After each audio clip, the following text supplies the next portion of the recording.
राधे राधे जी। श्री हरिवंश कान्हा की दीवानी में आप सभी का स्वागत है। तो मैं आप लोगों को आज वीडियो में बताऊंगी कि रंग पंचमी कब है और हमें क्या भोग लगाना है, पूजा हमें कैसे करनी है। तो मैं आपके लिए वही बात लेके आई हूँ इस वीडियो में जो मैं आज आपको बताऊंगी। आई होप आप लोगों के लिए यूजफुल रहे ये वीडियो। तो हम बात करते हैं कि रंग पंचमी कब है। तो सबसे पहले तो हम बात करेंगे कि 19 की है या 20 की है। तो मैं आपको बता दूं कि रंग पंचमी 19 तारीख की है। तो कल हम रंग पंचमी मनाएंगे। और रंग पंचमी में हमें करना क्या है कि हमें ब्रह्म मुहूर्त में उठ के स्नान आदि करना है। तो हमें स्नान किस तरीके से करना है कि हमें जल में थोड़ा सा गंगा जल मिलाना है, उस गंगा जल में थोड़ा सा अबीर मिलाना है। अबीर हम गुलाल को बोलते हैं। तो गुलाल डालना है हमें उसमें गंगा जल में, और गुलाल डालने के बाद में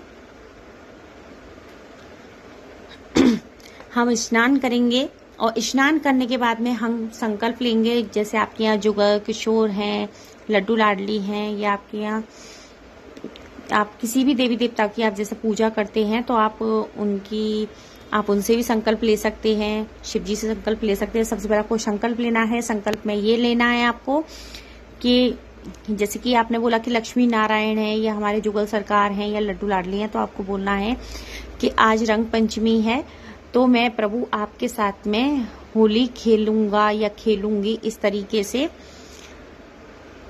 क्योंकि रंग पंचमी वाले दिन धरती पे सारे देवी देवताओं का आगमन होता है। जैसे हम लोगों की होती है होली, हम लोग रंग और गुलाल से खेलते हैं, ऐसे ही रंग पंचमी का एक अलग अपना महत्व है। उस दिन सारे देवी देवताएं खेलते हैं और वो पृथ्वी पर आते भी हैं। फिर आपको दहलीज पूजन भी करना है। दहलीज पूजन में आपको थोड़ी सी हल्दी लेनी है। हल्दी लेने के बाद में उसको अपनी चौखट पे, जैसे आपकी देहली है उस पे लगाना है, गीली करके उसको करके फिर उसको आप में गुलाल से आपको सतिया बनाना है। सतिया बनाने के बाद में आपको फूल चढ़ा के दीपक जलाना है। आपको इस तरीके से दहली पूजन करना है। संकल्प आपने ले लिया, संकल्प लेने के बाद आपको दहली पूजन करना है। दहली पूजन करने के बाद में आप सूर्य देव को अर्घ देंगे। अर्घ दे के उनको फिर आप मंदिर में आप आएंगे। आने के बाद में आप एक कलश रखेंगे। कलश में आप एक जल भरेंगे। जल भरने के बाद में आप एक और कलश भर के रखेंगे। उसमें आप थोड़ा सा गुलाल मिलाएंगे। गुलाल मिलाने के बाद में आप सूखे गुलाल से या गीले गुलाल को करके आप सारी देवी देवताओं को अबीर अर्पण कर सकते हैं। जैसे कि मैंने बताया आपको अबीर गुलाल एक ही है, तो आपको है ना गुलाल लगाना है। लगाने के बाद में फिर आपको आकाश में भी डालना है। या तो आप उसे गोला है जो आपने, आप उसको भी डाल सकते हैं, और अगर आप वो नहीं डालते तो सूखा अबीर भी उड़ा सकते हैं। उससे सारे देवी देवता प्रसन्न होते हैं, हमारे पितृ भी प्रसन्न होते हैं, खुश होते हैं। और जो मैंने आपको बताया दहली पूजन करनी है, तो दहली पूजन करने से घर में सुख शांति आती है, लक्ष्मी माँ का आगमन होता है, सारे देवी देवता हमारे घर में वास करते हैं, वो खुश रहते, हमारे घर में खुशहालियां आती हैं। तो इसलिए भी दहली पूजन कल के दिन करा जाता है। वैसे तो लोग बाग रोज ही करते हैं, पर कल के दिन का भी बहुत बड़ा महत्व होता है, तो इसलिए कल करना चाहिए। अब आपको आकाश में सूखा उड़ाना है या फिर आप गीला जो आपने करके बनाया आपको वो भी कर सकते हैं। और उससे ही आप घर के जितने भी आपके सब बच्चे बूढ़े और हस्बैंड वाइफ जो भी हैं, आप जितने भी सदस्य हैं घर में, तो आप आपस में उस घर में पूरे घर में छींटे मारें। उससे अबीर गुलाल का जो हमने बनाया है कलश में डाल के, तो उससे आप छींटे मारेंगे तो उससे घर में सुख शांति बनी रहेगी। घर में प्रेम और संपदा की कभी कमी नहीं होगी। तो आपको इस तरीके से करना है। और आपको भोग में आपको क्या रखना है, भोग में आपको फल फूल और मिठाई, चंद्रकला, गुजिया, आपको इनका भोग लगाना है। और आपको खीर पूड़ी जरूर बनानी है। कल के दिन आप खीर पूड़ी बनाएं, खीर पूड़ी का भोग लगाएं। ठाकुर जी को भी आप वही प्रसाद ग्रहण करें, उसके बाद में आप सब लोग भी वो प्रसाद ग्रहण करेंगे। तो आप लोग इस तरीके से कल रंग पंचमी मना सकते हैं। आप कोई कथा कहना चाहते कथा कर सकते हैं, भजन कीर्तन आप कर सकते हैं, दान कर सकते हैं।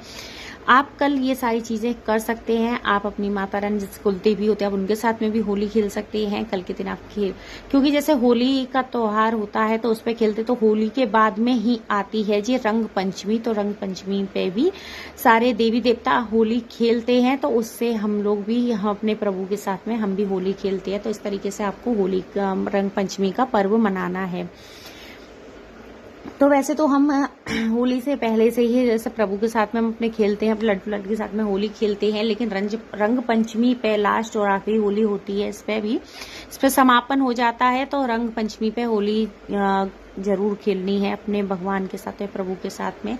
उसके बाद में आप अपने घर के सदस्यों के ऊपर भी गुलाल डालें, गुलाल लगाएं उनको। इस तरीके से आप होली का पर्व बनाएं। इससे घर में सुख शांति आती है, समृद्धि आती है, धन की कमी नहीं होती, कुछ नहीं होता, ऐसी कोई परेशानी नहीं होती। और पूजा पाठ भी अच्छे से होनी चाहिए घर में। तो छोटे छोटे से जो पर्व होते हैं तो उस पर हमें इन चीज़ों का ध्यान रखना चाहिए। और जैसे हम अपने घर में एक एक चीज़ का ध्यान रखते हैं, तो ऐसे भी हमें प्रभु की हर चीज़ का ध्यान होना चाहिए। तो आप लोग इस तरीके से रंग पंचमी का पर्व मनाएं। और आप भोग में मैंने आपको बताया, आप खीर पूरी का भोग लगाएं। तो अगर फ्रेंड आपको मेरी वीडियो जरा भी पसंद आई, और हाँ एक चीज़ और कि आपको कल के दिन कोई भी फूल पत्तियां नहीं तोड़नी है, पेड़ नहीं काटनी है, प्याज लहसुन नहीं खाना है, मांस मैदा नहीं खाना है। आपको इस चीज़ का ध्यान रखना है कि कल के दिन आप ऐसा कोई भी काम ना करें। और आपको तुलसी दल भी एक दिन पहले तोड़ के रखने हैं। आपको उस रंग पंचमी वाले दिन आपको तुलसी दल नहीं तोड़ने, यानी कि कल रंग पंचमी है तो रंग पंचमी पे आपको तुलसी दल नहीं तोड़ने हैं। और आप थोड़ा सा गुलाल आप पेड़ों पर चढ़ा सकते हैं। पेड़ कौन से हैं वो मैं आपको बता देती हूँ। जैसे कि शमी का पेड़ है, बेल पत्ती है, गुड़ेल का पेड़ है और अपराजिता का पेड़ है। आप इन पे थोड़ा थोड़ा गुलाल लगा सकते हैं। तुलसी माता है उन पे भी लगा सकते हैं आप। लेकिन आपको कल के दिन कोई भी फूल पत्तियां तोड़नी नहीं है। आपके घर में अगर फूल खिल रहे हैं तो आपको कल के दिन नहीं तोड़ने हैं, एक दिन पहले आपको तोड़ के रख लेने हैं। और अगर नहीं रख सकते हैं तो आप कल मार्केट से मंगा सकते हैं या एक दिन पहले ला के रख सकते हैं, पर आपको फूल तोड़ने नहीं है। ये इस चीज़ का आपको विशेष ध्यान रखना है। और आपको मेरी वीडियो जरा भी यूजफुल लगी हो तो please like and subscribe my channel. और अब तक आपने इतना प्यार दिया मेरे चैनल को, ऐसे ही हमेशा प्यार देती रहिए। और मैं हमेशा एक ही चीज़ बोलती हूँ कि आप पे राधा रानी की, मेरी लड्डू लाडी कृपा बनी रहे। आप सभी खुश रहें, हंसते रहें, मुस्कुराते रहें, आपके घर में खुशियाँ आती रहें। आप लोग ऐसे ही हंसते मुस्कुराते रहें और राधा कृष्ण के गुणगान से आपका जीवन चलता रहे। तो फिर अगर आपको मेरी वीडियो पसंद आई हो तो अपने चैनल को लाइक एंड सब्सक्राइब करें। फिर मिलेंगे आपसे किसी नेक्स्ट वीडियो में किसी और जानकारी के साथ में। जब तक के लिए राधे राधे। श्री हरिवंश।